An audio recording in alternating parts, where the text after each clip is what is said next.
Arrangeons le monde. Parlons des enseignements bibliques ou alors de l'évangélisation. Avant toute chose, retenez que l'évangélisation joue un rôle extrêmement important pour la promotion de la paix, le maintien de la paix et la restauration de la paix. Aussi, je vous invite, je vous exhorte même à m'écouter avec beaucoup d'attention. Parce que tel que va le monde, c'est très grave. Mon peuple périt faute de connaissance. Mon peuple périssait faute de connaissance. Pourquoi je dis ce soir que c'est très grave? C'est très grave parce que lorsque l'enseignant sait qu'il sait, alors qu'il ne sait plus, alors qu'il ne sait pas, ça devient très grave parce que ce qu'il diffuse, parce que ce qu'il enseigne n'est pas exact, n'est pas correct et par conséquent, cela a des conséquences négatives sur la vie quotidienne des populations. Pour le cas d'espèce des chrétiens, des non-chrétiens, puisque il y a des, comment on dit ça, des victimes associées, des personnes vulnérables. C'est tellement grave. Et je dis bien que c'est tellement grave. Je m'en vais vous parler d'un post dans Facebook que j'ai eu à lire de la part d'un internaute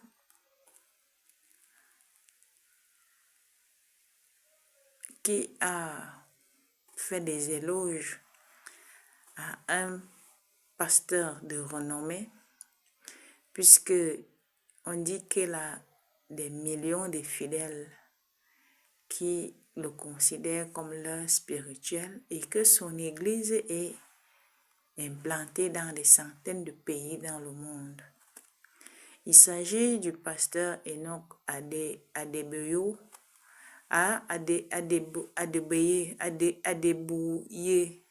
voilà. Il s'agit du pasteur Enoch Adeboye, très influent, oui, très aimé, très populaire, très célèbre à un moment donné et peut-être que jusqu'à aujourd'hui. Mais il s'est avéré qu'en 2024, il a fait une déclaration sur la dîme. Je vous dis, c'est très grave. J'appelle tous ceux qui sont en charge de l'éducation dans le monde de me prêter une oreille attentive. Parce que si vous voulez la paix, vous devez appuyer sur un levier essentiel, celui de l'éducation. Et qui dit évangélisation dit éducation, si vous ne le saviez pas. Ou alors si vous l'avez ignoré, parce que vous pouvez vous arranger de ne pas associer les deux. Alors que l'évangélisation et l'éducation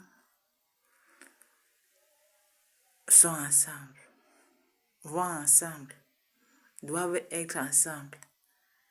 Parce que vous ne pouvez pas parler de Dieu dans ce monde en mentant et vous partez enseigner les mathématiques en salle de classe et prétendre que vous aurez la paix. Vous partez bien enseigner la mathématique 2 plus 2 égale 4. Alors que dans l'évangélisation, vous dites ça, alors que ce n'est plus ça. Il n'y aura pas de paix. C'est pour ça que je vous dis que c'est très grave.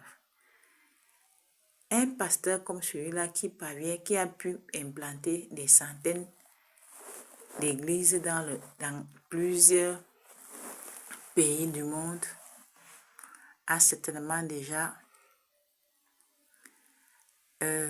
mis du temps dans l'œuvre. Et ce que mes prédécesseurs n'ont peut-être pas voulu comprendre ou bien n'ont pas compris, c'est que tu peux briller aujourd'hui parce que tu es appelé, et quand tu es appelé, tu as une mission avec une feuille de route à accomplir.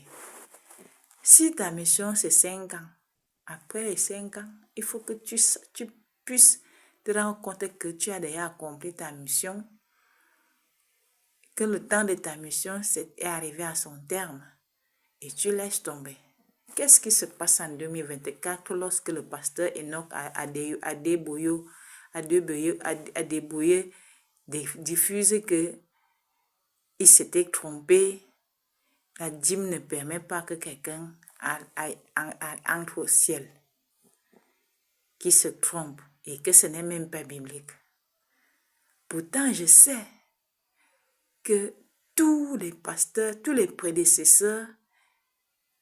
tous mes prédécesseurs avaient bien parlé de Malachie.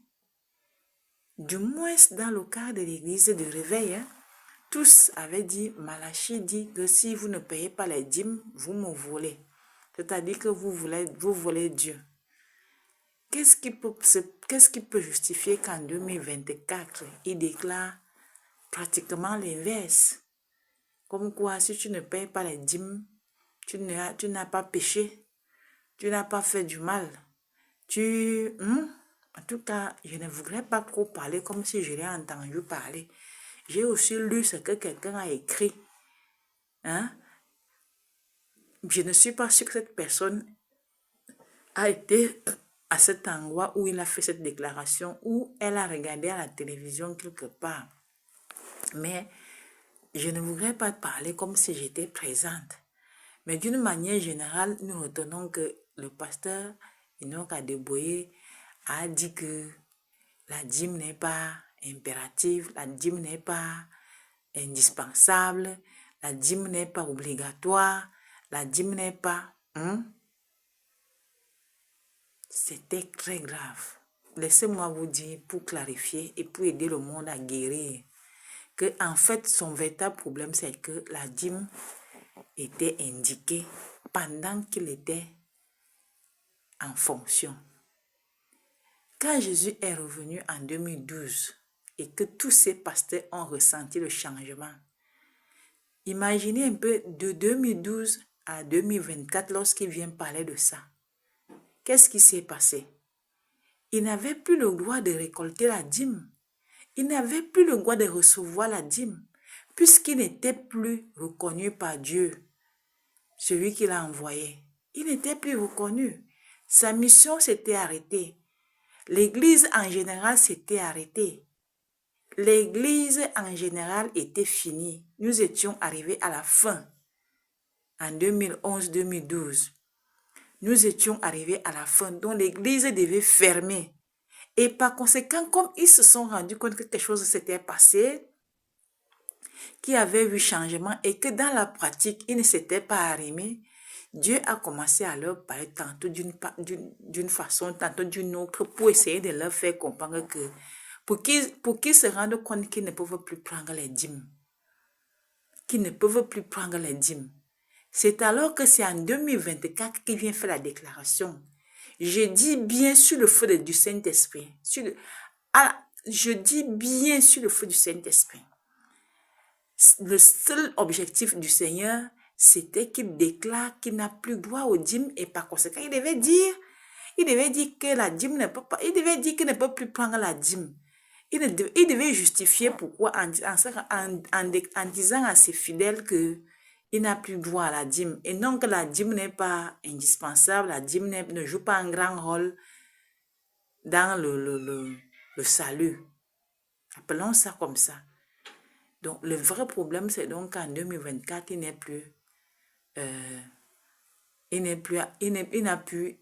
il il n'a plus la dîme comme avantage de service. Il n'a plus droit à la dîme. Vous avez voulu que Dieu s'exprime comment en ces temps-là. Il a utilisé toutes les armes qu'il avait à sa possession pour essayer de faire comprendre à plusieurs. Il a même parlé aux fidèles qu'il ne faut plus donner la dîme. Moi, je me rappelle quand Dieu me disait qu'il ne paye plus la dîme, ne paye plus la dîme, ne paye plus la dîme. C'était pas pour dire que la dîme ne doit pas exister, mais c'était que je ne dois plus payer la dîme là où j'avais l'habitude de la payer. Parce que, en fait, j'étais devenu le supérieur de mon pasteur. Et ce n'était plus à moi de lui donner la dîme. Et mon pasteur devait fermer l'église afin qu'on on donne une nouvelle réglementation. On trouve une nouvelle réglementation. Mais la dîme, si vous voulez que je vous parle de cette affaire actuellement, dans le présent, la loi est claire aujourd'hui. Je ne vais pas appeler ça dîme. Mais je vais appeler même l'offrande ou la dîme. De toutes les façons, ce n'est pas la même chose, mais résumons ça en la même chose. C'est obligatoire. L'offrande au Seigneur est obligatoire. La dîme, elle n'est pas obligatoire ou est obligatoire. Nous allons vous préciser quand est-ce que la dîme est obligatoire. Parce que vous êtes nombreux là dehors, vous devez payer la dîme obligatoirement. Et effectivement, c'est très grave lorsque vous ne la payez pas. Mais auprès de qui? Donc nous allons ensemble enquêter afin que personne ne trompe l'autre ou bien personne ne bouffe l'autre. On ne trompe pas Dieu. Et même, il y a des serviteurs de Dieu qui en auront droit, qui auront droit à ça dans le nouveau monde, dans la nouvelle évangélisation. Et il y en a peut-être qui n'en auront pas. Mais dans tous les cas, nous allons arrêter une réglementation. Mais sachez que vous qui êtes des anciens, ou que tant c'était jusqu'en 2012. Après 2012, si vous avez continué à prendre la dîme, vous avez des problèmes avec Dieu. Et ce n'est pas, nous ne sommes pas ici cette fois, tout de suite là, nous ne sommes pas ici maintenant pour vous juger. Mais nous allons devoir voir ce que vous devenez dans l'église. Apôtre, peut-être. Apôtre pas, peut-être. Est-ce que vous reconvertissez, vous devenez peut-être un homme d'affaires? Est-ce que c'est parce que vous avez pris trop de temps que le monde s'est gâté? On aurait dû faire des annonces comme quoi, par exemple, on ne paie plus la dîme dans l'ancienne évangélisation, c'est-à-dire l'évangile pour Jésus-Christ de Nazareth. On paie désormais la dîme dans le cadre de l'évangile selon Geneviève, Jésus du Cameroun. Donc, ce sont des règles qui doivent régir le monde afin que le monde retrouve la paix. Sinon, vous tous qui êtes en train de dire, vous tous qui êtes contre la dîme présentement, retenez que votre dénomination commune, c'est vous êtes déjà déclassé, vous n'êtes plus digne de prêcher l'évangile ou de bénéficier de la dîme pour des raisons, des décrets divins. D'accord? Si quelqu'un discute de ça, tant pis pour lui. Bisous, bisous.